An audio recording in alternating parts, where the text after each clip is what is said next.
All right, happy lunch hour, gang. I know, gloom and doom this morning, right? So we're going to go outside a little bit because this is where I've been spending most of my time, probably like a lot of you.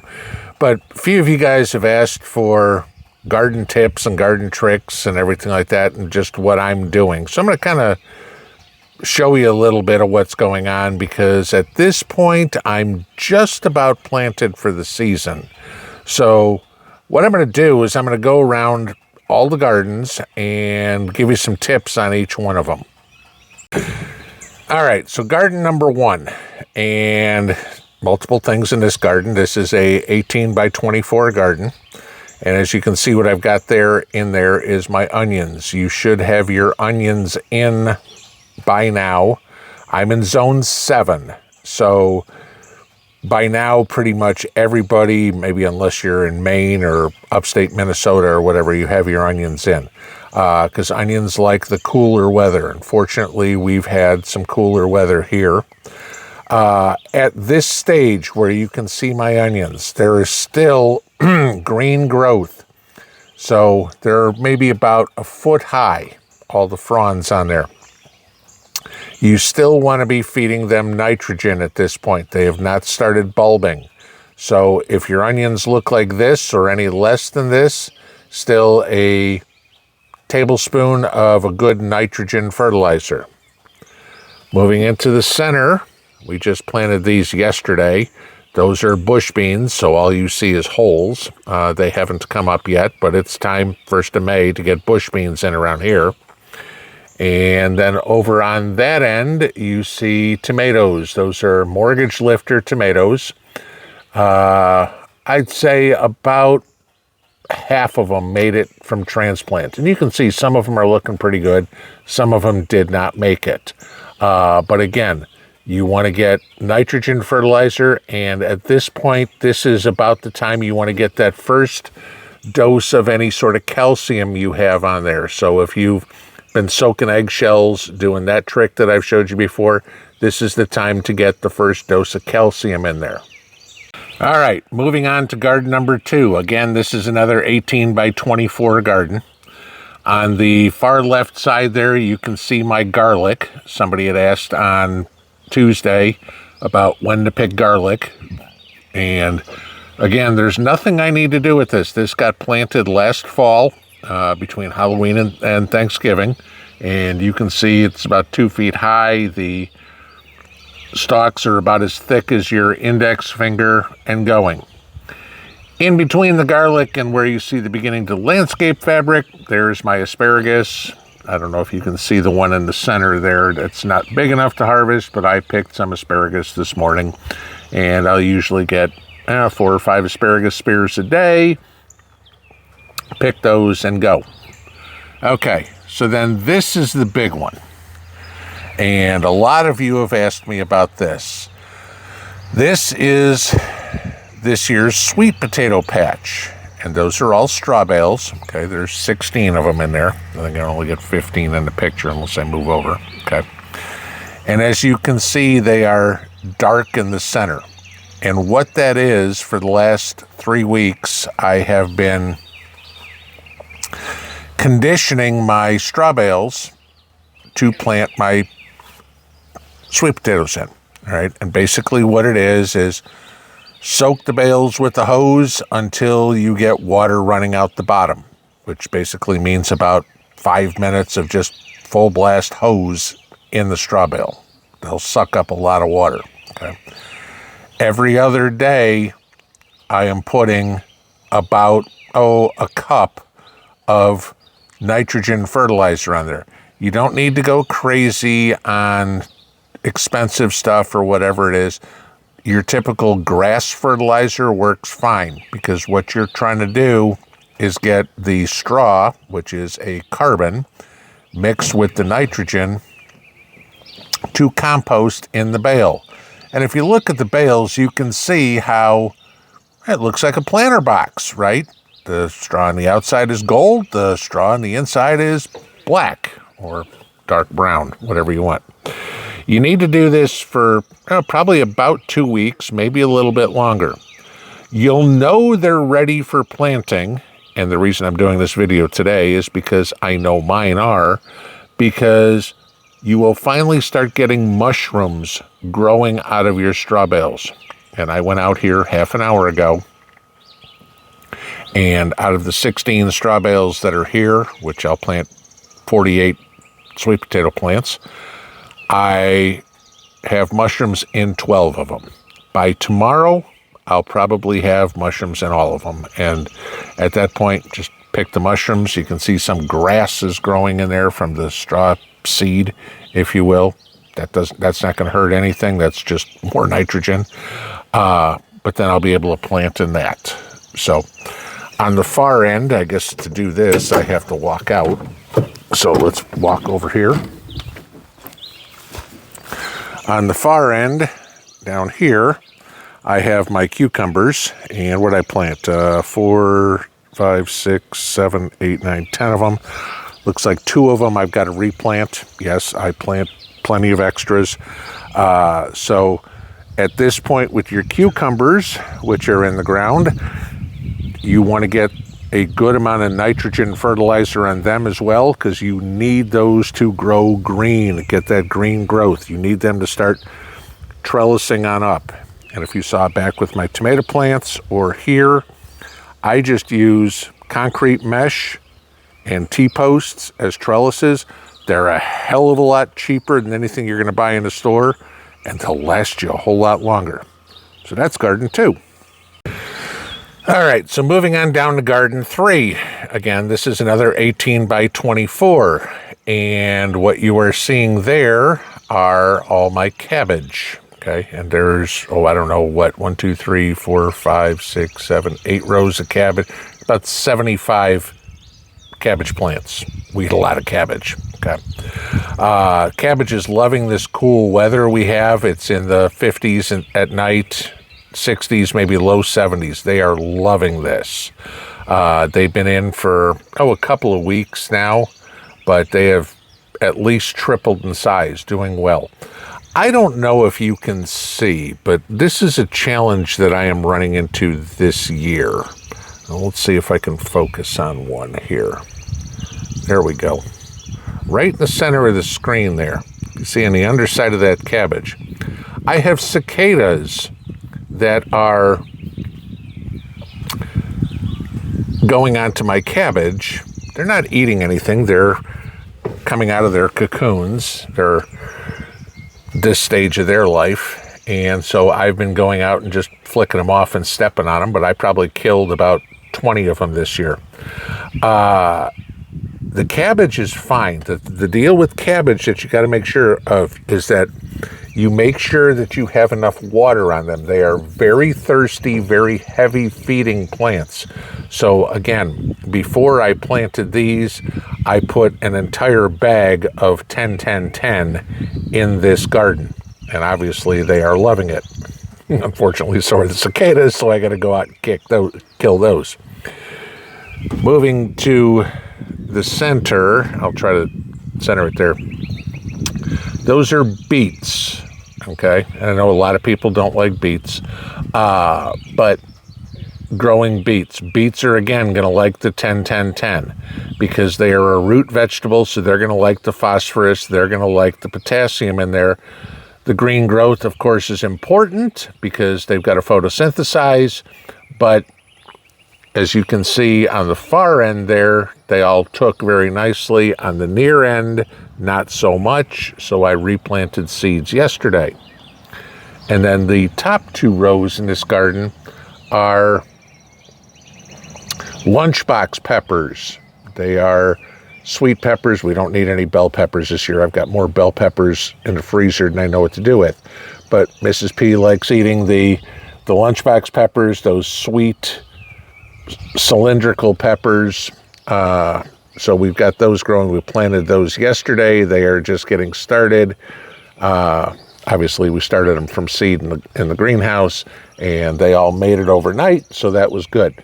But again, at this time of year, nitrogen, nitrogen, nitrogen. This whole garden is heavy nitrogen feeding, and between stopping in the 2 gardens, I put a quarter of a gallon of nitrogen fertilizer in a mason jar. If you've watched my videos, you know exactly what I'm talking about.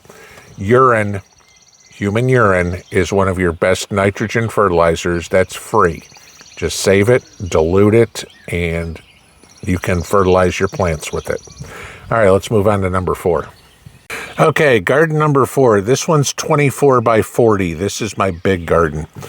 And on this side, we have plum tomatoes. Actually, one of y'all sent me seed for black plum tomatoes, so that's what we're growing here. So we got some paste tomatoes, and these are growing fabulously. Every one of them except for one took, and doing very well. You can see they're much bigger than the other tomatoes, and we planted them all at the same time. This is a testament to what I tell you guys all the time about throwing leaves and grass clippings and everything in the garden. This area right here for this garden is where I threw a lot of leaves and grass clippings last year.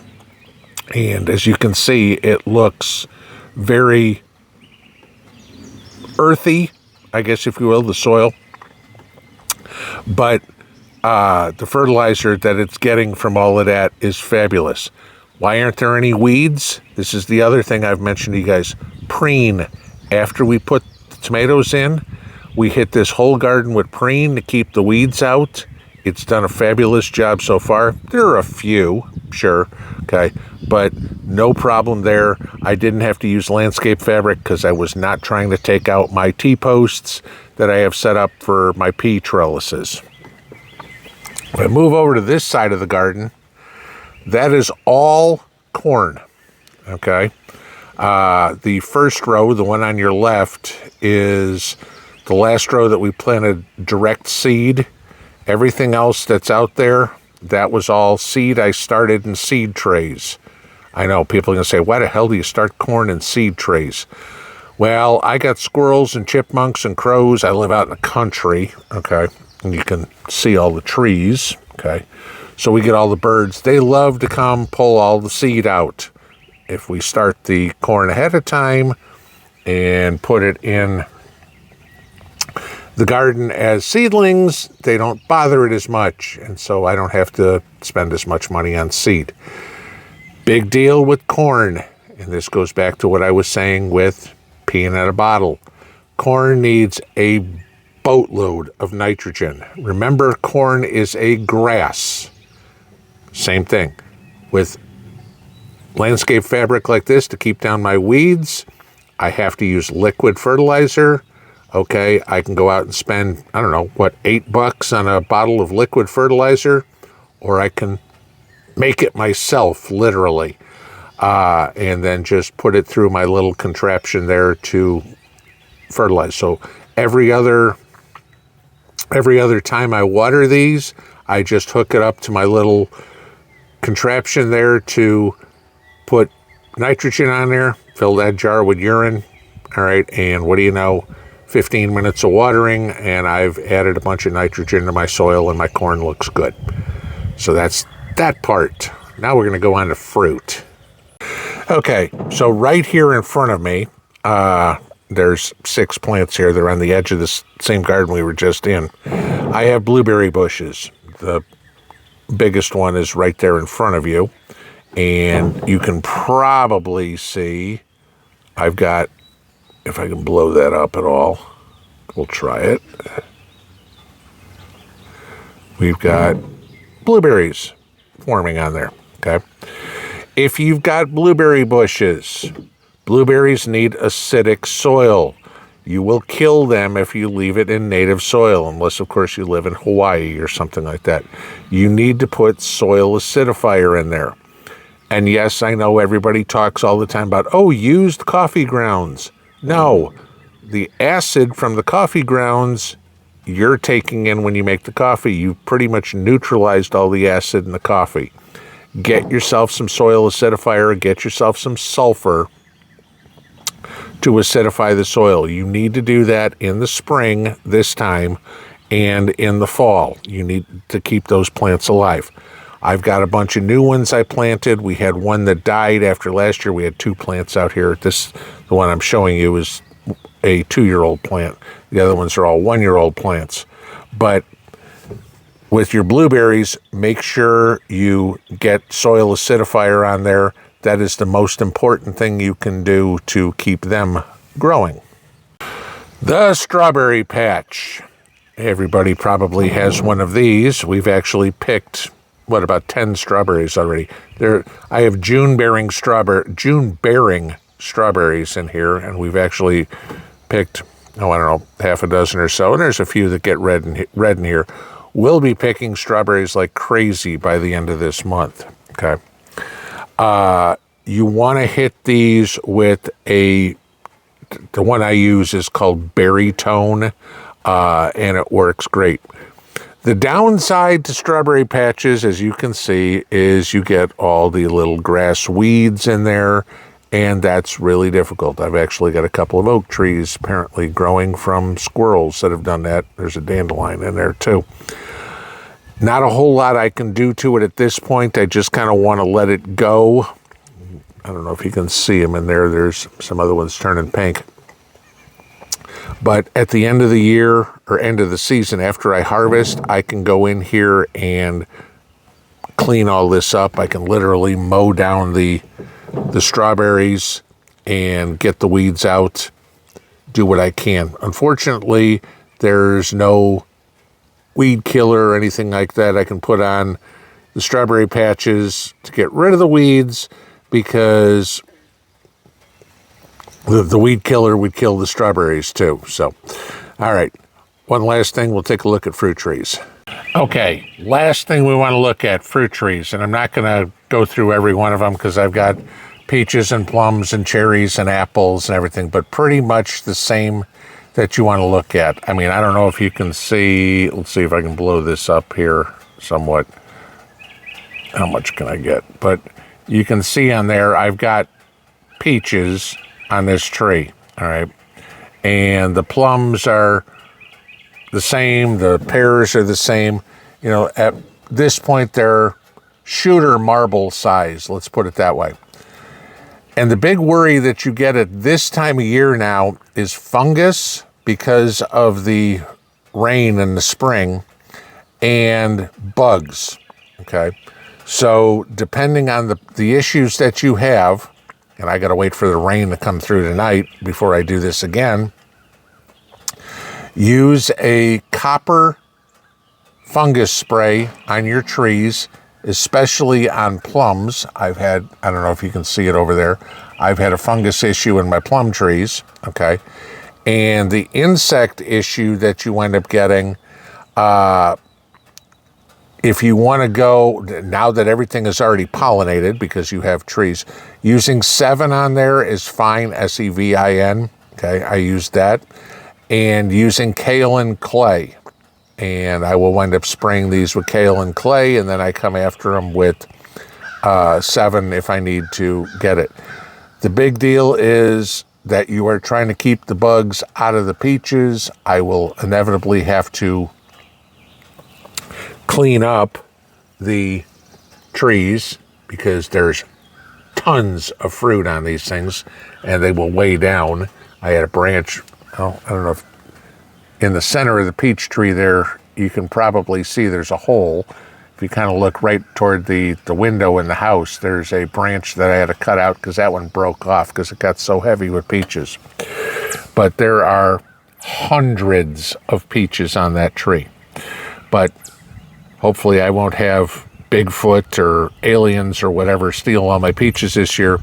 But if you want to get your trees protected, make sure you put a fungicide on them, make sure you put a insect killer on them, and then of course pick off the fruit that is going to weigh it down. So pick off the weak fruit and keep the strong fruit so you can get some sort of harvest without killing your trees. But that's pretty much what you want to do for fruit trees. Yep, that's it. Working out in the garden, taking care of my food supply. But a lot of you guys have asked for tips and tricks and different things to do. emails in comments on live stream or whatever, questions under the video. What do I do about this? I thought I'd try to put it all together in one video and show it to you practically by what I'm doing and where I am this year. So have a good afternoon, guys. I got work to do. Pinball out.